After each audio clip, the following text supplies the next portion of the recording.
She barely makes $38,000.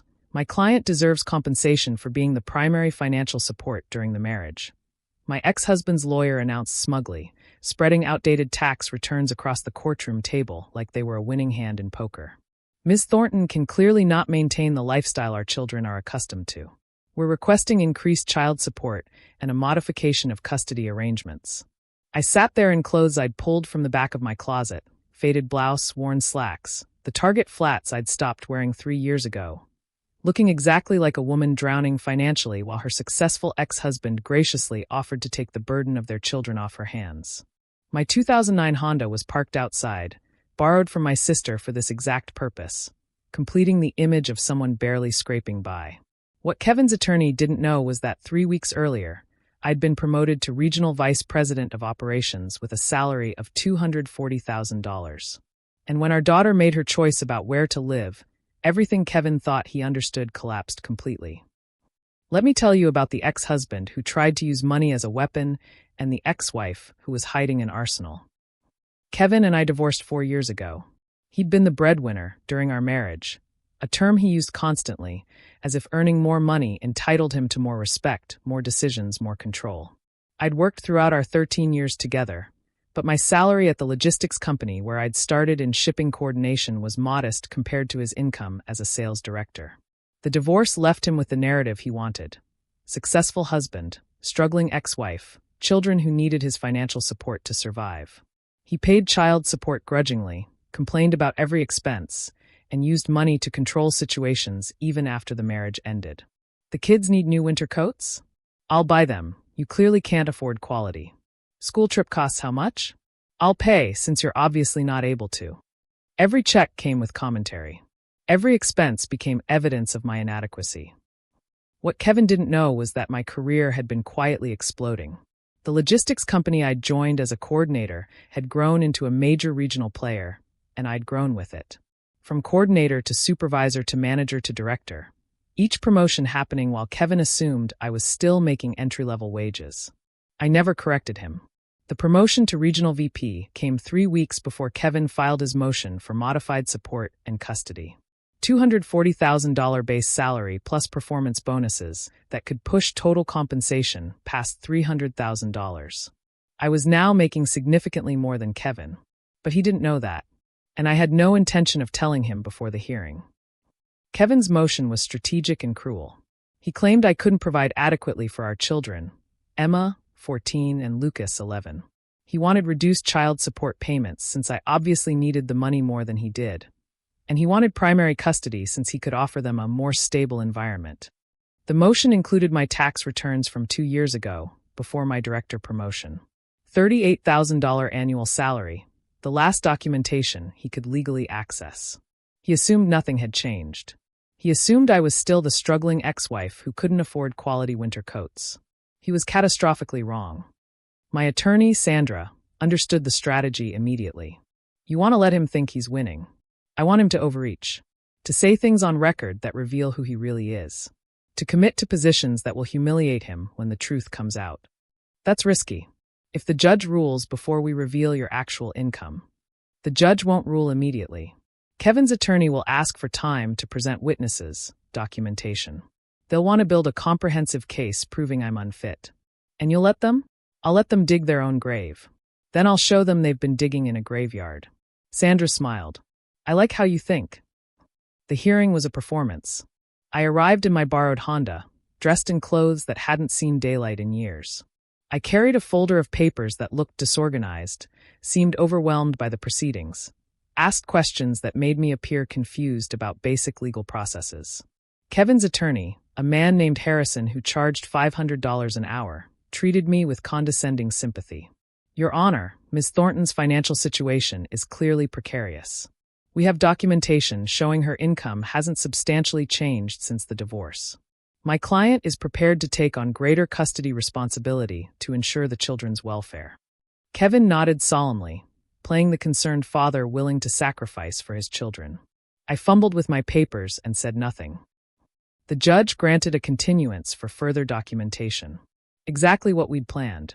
Kevin's team would have 2 weeks to build their case, to submit evidence of my supposed financial instability, to request school records and activity schedules that would support their argument for modified custody.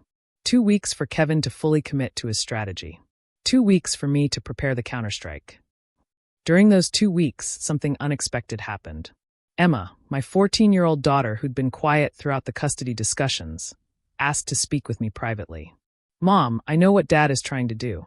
He keeps talking about how I'll have a better room at his house, how he'll buy me a car when I'm 16, how living with him will be better. What do you think?" "I think he's trying to buy me. He doesn't actually want to spend time with us. He just wants to win against you." She paused. "When we're at his house, he works the whole time. His girlfriend takes care of us. He checks in at dinner and then goes back to his office." "Has he asked what you want?" "No. He just tells me what I should want." She met my eyes with a maturity that surprised me. "I want to live with you, Mom. I don't care about a bigger room or a car. I care about actually being with someone who cares about me." "Are you sure?" "I've never been more sure of anything." The return hearing was packed. Kevin had brought 3 witnesses: his girlfriend who would testify about the stable home environment at his house, a financial advisor who would discuss his ability to provide for the children, and a colleague who would speak to his character as a devoted father. I arrived alone, still in modest clothes, still appearing overwhelmed. But Sandra was ready. Harrison opened with confidence. "Your Honor, the evidence is clear. Ms. Thornton's income has remained stagnant, while her expenses have increased. My client is prepared to accept primary custody and reduce the financial burden on his ex-wife." "Objection," Sandra interrupted. "Counsel is presenting outdated information as current fact. The tax returns are a matter of record. Tax returns from 2 years ago. I have Ms. Thornton's current employment verification here." She approached the bench, handing documents to the judge and to Harrison. The room went silent as they read. Harrison's face went through several expressions: confusion, disbelief, and finally something approaching panic. This can't be accurate. "It's verified by Ms. Thornton's employer, HR records, and recent pay stubs," Sandra confirmed. "Ms. Thornton was promoted to regional vice president 3 weeks before your client filed his motion. Her current salary is $240,000 annually, plus performance bonuses." Kevin's confident posture collapsed. "She makes more than I do," he blurted. "Significantly more," Sandra replied. "Which makes your client's characterization of Ms. Thornton as financially unstable rather embarrassing." But we weren't done. "Your Honor, there's another matter. Mr. Thornton's motion requested primary custody, claiming he could provide a more stable environment. However, we have documentation of his actual time spent with the children during his custody periods." Sandra presented calendars, testimony from the children's teachers, and statements from neighbors. During his custody weekends, Mr. Thornton works an average of 14 hours. His girlfriend provides primary childcare. His actual engaged parenting time amounts to approximately 4 hours per weekend. I'm a busy professional," Kevin stammered. Furthermore, both children have expressed clear preferences to the court-appointed evaluator about their desired custody arrangement. Emma's statement was read into the record. "I want to live with my mom. She actually spends time with us. Dad uses his custody to look good in court, but when we're there, he's working or out with his girlfriend. He doesn't know my teachers' names. He doesn't know what sports Lucas plays. He just wants to win." Lucas's statement was similar, though simpler. "I like being with Mom. Dad is always busy." Kevin's face had gone red. His narrative, the devoted father versus the struggling mother, had completely inverted. The judge's ruling was decisive. Mr. Thornton's motion for modified support and custody is denied. The court finds that his claims regarding Ms. Thornton's financial status were based on outdated information that he made no effort to verify. His characterization of her as unable to provide for the children was inaccurate and appears designed to manipulate rather than inform these proceedings. Kevin's attorney tried to interrupt. The judge continued. Furthermore, the children's expressed preferences, supported by documentation of actual parenting involvement, indicate that primary custody should remain with Ms. Thornton. Mr. Thornton's custody arrangement will be modified to reflect his actual availability rather than his claimed interest. Custody visits reduced. Child support payments increased based on actual incomes. Kevin had walked in expecting to win everything. He walked out having lost more than he started with. He confronted me in the parking lot. "You hid your income. You deliberately deceived." "I didn't hide anything. You assumed. You looked at old tax returns and decided you knew my entire situation. You never asked, never verified, never considered that things might have changed. You dressed like you drove that old car. I let you see what you expected to see. The struggling ex-wife. The woman who couldn't possibly succeed without you. I unlocked my actual car.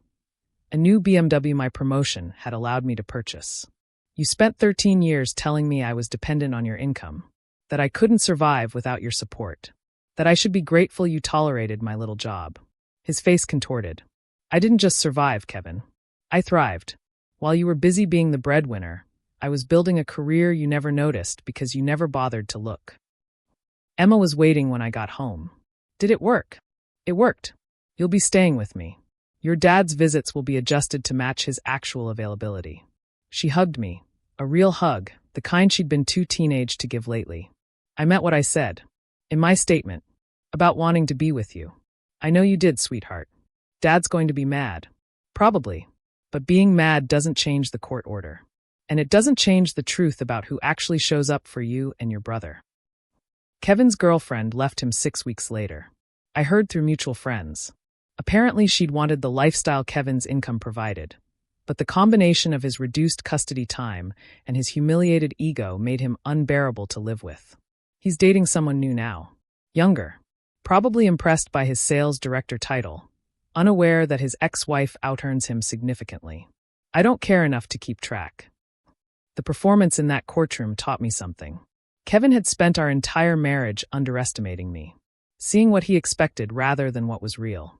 Assuming his success was the only success that mattered. All I did was let him continue.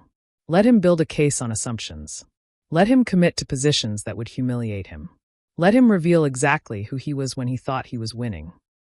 She barely makes $38,000. My client deserves compensation. Harrison said those words with such confidence, such certainty that old tax returns told the whole story. He never considered that people grow. He never considered that the struggling ex-wife might have become something else entirely. He never considered that Kevin's arrogance would blind him to the truth until it was too late. My daughter lives with me now. She sees her father on weekends. The reduced schedule that matches his actual availability. Lucas does too. They're doing well. Better than well. They're in a home where someone pays attention, where success isn't measured in dollars alone, where showing up matters more than winning. Kevin still thinks he lost because of my deception. He actually lost because he never saw me clearly. After 13 years of marriage, he still didn't know who I was. That's not my failure. That's his.